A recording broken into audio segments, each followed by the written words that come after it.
ಅಜ್ಮೀರ್ ಯಾತ್ರೆ ಮುಗಿಸಿ ಮರಳುವ ವೇಳೆ ರೈಲಿನಿಂದ ವೃದ್ಧ ನಾಪತ್ತೆ. ಕುಟುಂಬ ಸ್ಥಳೀಯರಲ್ಲಿ ಆತಂಕ. യൂണിറ്റി ഹോസ്പിറ്റൽ 4 പതിറ്റാണ്ടുകാലത്തെ വിശ്വസ്ത സേവന പാരമ്പര്യവുമായി അത്യാധുനിക സംവിധാനങ്ങളുമായി unity hospital Mangalapuram. Phone 0824243155. Unity hospital. Expect life. Ajmer ಯಾತ್ರೆ ಮುಗಿಸಿ ಕುಟುಂಬದವರೊಂದಿಗೆ ರೈಲಿನಲ್ಲಿ ಊರಿಗೆ ಮರಳುತ್ತಿದ್ದ ವೇಳೆ ಪೈವಳಿಕೆ ಪಾಕ್ ನಿವಾಸಿ ಮೂಸಕುಂಜಿ ಎಂಬವರು ನಾಪತ್ತೆಯಾಗಿರುವ ಘಟನೆ ನಡೆದಿದೆ. ಕಾರವಾರ ನಿಲ್ದಾಣದವರೆಗೆ ಕುಟುಂಬದವರೊಂದಿಗೆ ಇದ್ದ ಅವರು ಬಳಿಕ ಅನುಮಾನಾಸ್ಪದವಾಗಿ ರೈಲಿನಿಂದ ಕಾಣೆಯಾಗಿದ್ದಾರೆ. ಈ ಸಂಬಂಧ ಅವರ ಪುತ್ರ ಉಡುಪಿ ಪೊಲೀಸ್ ಠಾಣೆಯಲ್ಲಿ ದೂರು ದಾಖಲಿಸಿದ್ದಾರೆ.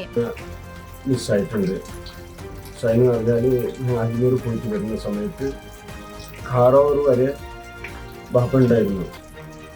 കാറോവറിന് ശേഷം ഞാൻ കുറച്ചും ഉറങ്ങിപ്പോയി. ഞാൻ മംഗലാപുരത്ത് എത്തിച്ച് നോക്കുമ്പോൾ ബാപ്പാനെ കാണാനില്ല. പിന്നെ അവിടുന്ന് ടി കംപ്ലൈൻറ്റ് ചെയ്തു. RPF കംപ്ലൈൻറ്റ് ചെയ്തു. ഇന്നലെ പോയിട്ട് മംഗലാപുരത്ത് പോയിട്ട് ഉടുപ്പി സ്റ്റേഷനിൽ FIR ഇട്ടു. എല്ലാ അന്വേഷണവും ഒരു നടത്തി ഓടി കാണുന്നില്ല. ಕಳೆದ 26ರಂದು 7 ಸದಸ್ಯರ ಕುಟುಂಬ ಅಜ್ಮೀರ್ನಿಂದ ಮಂಗಳೂರು ಕಡೆಗೆ ರೈಲಿನಲ್ಲಿ ಪ್ರಯಾಣ ಆರಂಭಿಸಿತ್ತು. ಸ್ವತಃ ರೈಲಿಗೆ ಏರಿಳಿಯಲು ದೈಹಿಕ ತೊಂದರೆ ಹೊಂದಿದ್ದ ಮೂಸಕುಂಜಿ ಅವರು ಕಾಣೆಯಾಗಿರುವುದು ಕುಟುಂಬದವರ ಆತಂಕಕ್ಕೆ ಕಾರಣವಾಗಿದೆ. ಅಲ್ಲದೆ ಅವರಿಗೆ ಹೃದಯ ಸಂಬಂಧಿ ಕಾಯಿಲೆ ಇರುವುದರಿಂದ ಪ್ರಕರಣ ಮತ್ತಷ್ಟು ಗಂಭೀರವಾಗಿದೆ. ಪ್ರಯಾಣದ ವೇಳೆ ರಾತ್ರಿ ಎಲ್ಲರೂ ನಿದ್ರಿಸಿದ್ದ ವೇಳೆ ಈ ಘಟನೆ ನಡೆದಿರಬಹುದು ಎಂದು ಶಂಕಿಸಲಾಗಿದೆ. ಮಂಗಳೂರು ತಲುಪುವ ಮೊದಲಿನ ನಿಲ್ದಾಣದಲ್ಲಿ ಎಚ್ಚರಗೊಂಡ ಕುಟುಂಬದವರು ನೋಡಿದಾಗ ಅವರು ಬೋಗಿಯಲ್ಲಿ ಇರಲಿಲ್ಲ.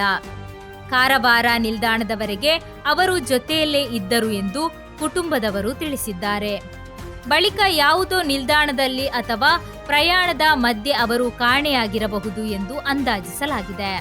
ಕೊನೆಯದಾಗಿ ಕಾಣಿಸಿಕೊಂಡಾಗ ಅವರು ಬಿಳಿ ಶರ್ಟ್ ಹಾಗೂ ಕಪ್ಪು ಪ್ಯಾಂಟ್ ಧರಿಸಿದ್ದರು. ಇವರ ಬಗ್ಗೆ ಯಾವುದೇ ಮಾಹಿತಿ ದೊರೆತಲ್ಲಿ ಸಮೀಪದ ಪೊಲೀಸ್ ಠಾಣೆಗೆ ತಿಳಿಸುವಂತೆ ಕುಟುಂಬದವರು ಮನವಿ ಮಾಡಿದ್ದಾರೆ. എൻ്റെ കുടുംബം കൂടിയാണ് ഈ കാണാതായ അഫ്സാൽ എന്ന് പറയുന്നത്. ഇതിനെ കാണാതായത് മുതൽ എനിക്ക് നിരന്തരമായി കുടുംബം ബന്ധപ്പെട്ടുകൊണ്ടിരിക്കുകയാണ് എന്നോട്. ഇങ്ങനെ കാര്യം പിന്നെ വാട്സപ്പിലൊക്കെ ഞാൻ ഷെയർ ചെയ്തിട്ടുണ്ട്. സ്റ്റാറ്റസും അതുപോലെ തന്നെ മറ്റു ഗ്രൂപ്പുകളിലൊക്കെ ഷെയർ ചെയ്യാൻ വേണ്ടി ഞാൻ അഭ്യർത്ഥിച്ചിട്ടുണ്ട്.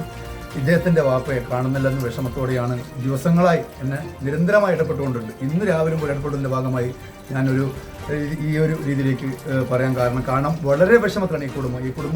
ഈ ഒരു കുടുംബനാഥനെ എവിടെയെങ്കിലും കിട്ടുകയാണെങ്കിൽ തീർച്ചയായിട്ടും അതിൽ കൊടുക്കുന്ന നമ്പറിൽ തീർച്ചയായിട്ടും ബന്ധപ്പെട്ടതാണ്. പല സ്റ്റേഷനിൽ പരാതിപ്പെട്ടിട്ടുണ്ട്. അതുപോലെ തന്നെ കിട്ടുകയാണെങ്കിൽ അറിയിക്കണമെന്നാണ് എനിക്ക് പറയാനുള്ളത്. ആർക്കെങ്കിലും